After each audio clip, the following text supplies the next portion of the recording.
lo que se arrastra bajo la nieve. El teléfono sonó mientras estaba apoyado contra la pequeña mesa metálica de mi habitación, mirando cómo la escarcha se acumulaba en la esquina de la ventana. Afuera no había nada. No era oscuridad exactamente, sino un vacío blanco que parecía tragarse la distancia. Cuando contesté, la voz al otro lado no dudó. Buenas noches. ¿Hablo con el técnico asignado al monitoreo exterior del turno B? Respondí que sí. Se le informa que deberá cubrir la inspección de sensores perimetrales del sector norte. El operador asignado tiene fiebre y no puede salir. La lectura muestra intermitencias, así que no puede postergarse. Saldrá acompañado por el supervisor Ivar Olm. Retiren el equipo reglamentario y reporten cualquier anomalía de inmediato. No preguntaron si podía. Solo confirmaron que lo haría. Cuando colgué, escuché el viento empujar las paredes de la base. No era un sonido nuevo, pero esa noche parecía más pesado y constante. Como si algo grande respirara allá afuera. En el área de equipos encontré a Ivar revisando el estado de una linterna y ajustando la correa de su escopeta reglamentaria. En esta zona no era paranoia llevarla. Los osos polares no respetan perímetros científicos. Ivar levantó la vista y me dedicó una media sonrisa. No te preocupes, dijo mientras me lanzaba un par de guantes térmicos. Es rutina. Caminamos, revisamos los nodos y volvemos antes de que el café se enfríe. Era amable a su manera.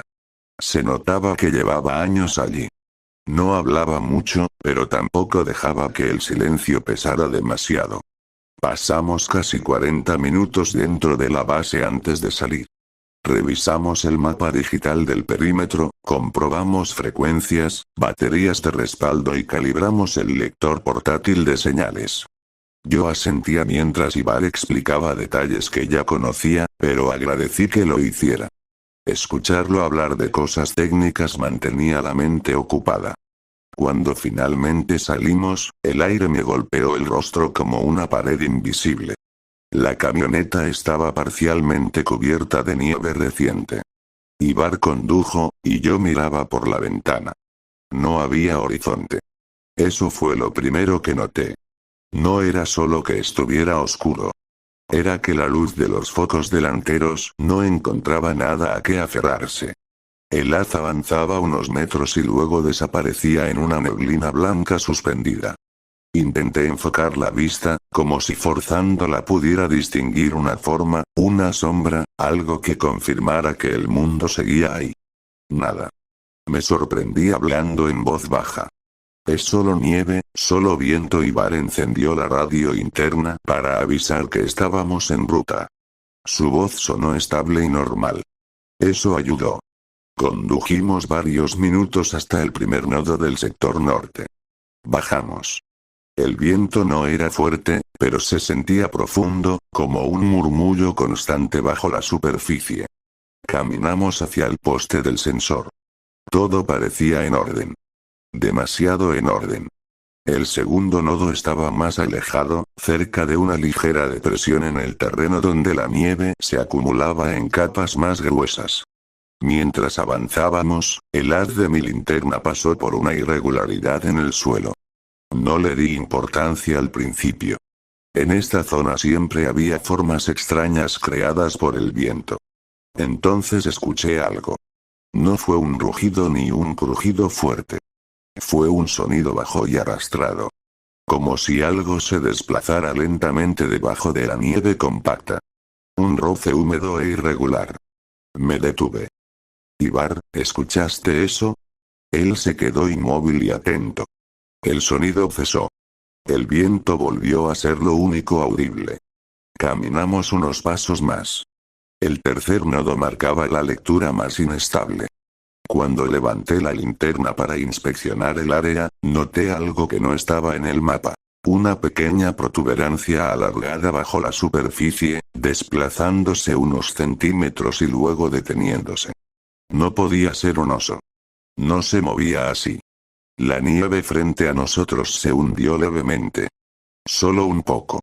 Como si algo grande hubiera cambiado de posición debajo. Ivar levantó la escopeta, no apuntando aún, pero listo. Y el sonido volvió. Más cerca. Más profundo. No vimos nada salir esa noche. Pero algo estaba ahí. Y no se movía sobre la nieve. Se movía bajo ella. El sonido no volvió de inmediato.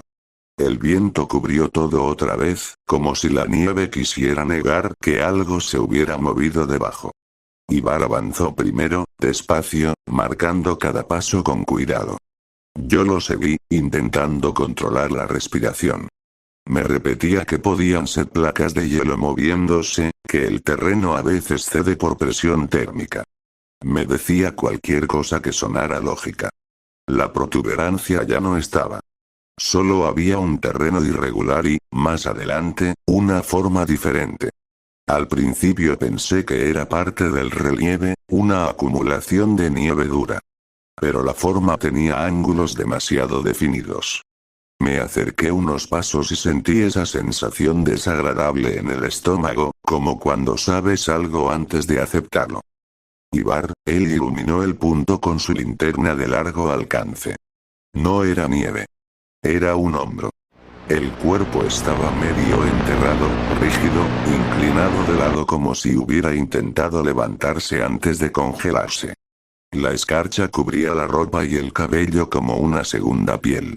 El traje era antiguo, de un modelo que ya no se usaba en la base. El cuerpo no tenía identificación visible, pero Ivar reconoció el modelo del traje apenas apartó la escarcha del pecho. Sector este, dijo en voz baja. De antes del cierre.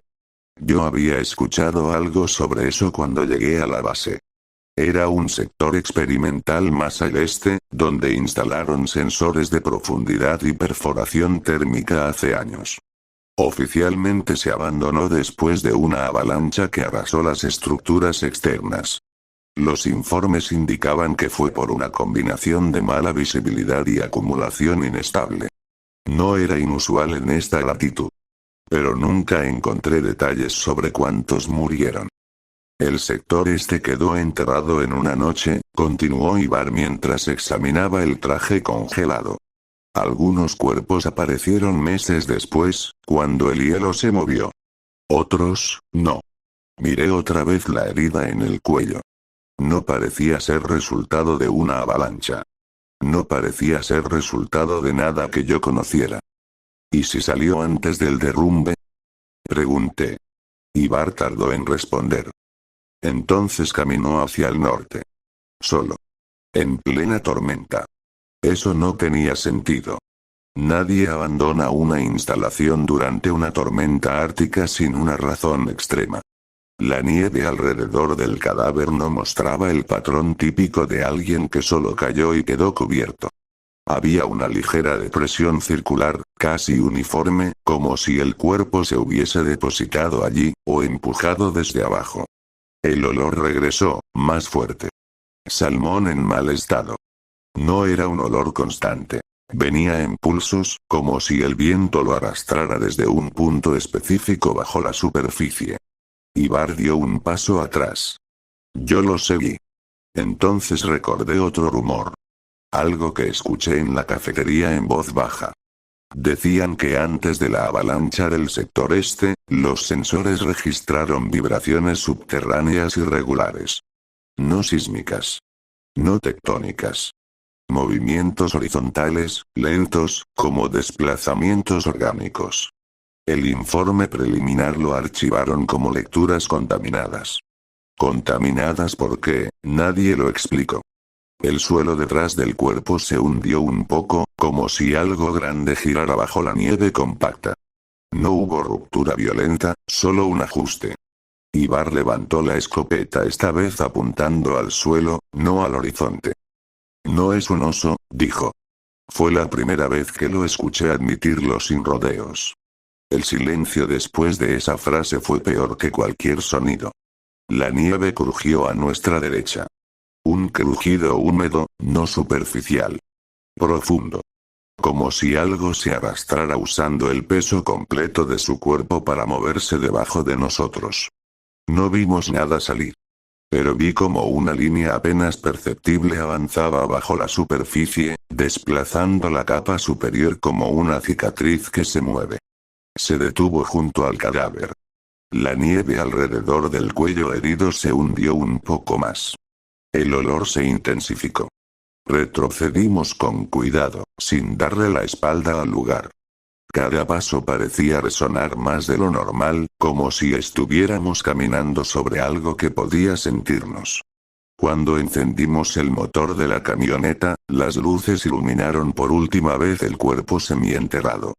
Durante un segundo, juraría que el terreno bajo él se arqueó levemente, como si algo lo estuviera evaluando. No lo arrastró. No aún. De regreso a la base, Ibar habló sin mirarme. El sector este no se cerró solo por la avalancha. Esperé. Hubo reportes de olores. De vibraciones bajo el hielo. Pensaron que eran bolsas de gas atrapadas en el permafrost. Después vino el derrumbe y todo se simplificó. Una explicación sencilla es mejor que una complicada. Miré por la ventana. No había horizonte. Solo blanco devorando luz. Y por primera vez entendí algo que me revuelvo el estómago. Si la avalancha realmente enterró el sector este, entonces lo que se movía bajo la nieve no había muerto con él. Había quedado allí. Esperando. Y esa fue la primera noche en que supe que el cuerpo no era una víctima del frío. Era un mensaje que la nieve había decidido devolver.